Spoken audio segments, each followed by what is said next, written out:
blizzard warning Hawaii. Dangerous icy, snowy conditions lead to blizzard warning for Big Island summits. Mauna Kea, Hawaii.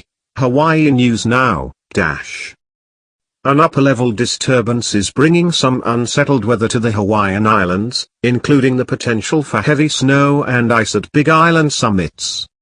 The National Weather Service has issued a blizzard warning for summits above 11,000 feet elevation until 6 a.m. Thursday.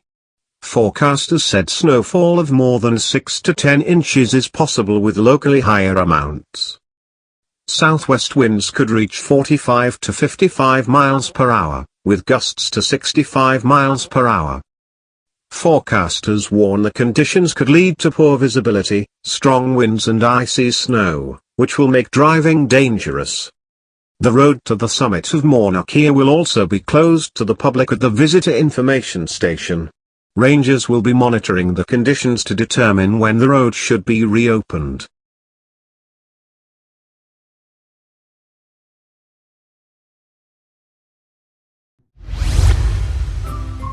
Thank you for watching. Please subscribe to us on YouTube. If you like, donate to us, visit home on the page PayPal.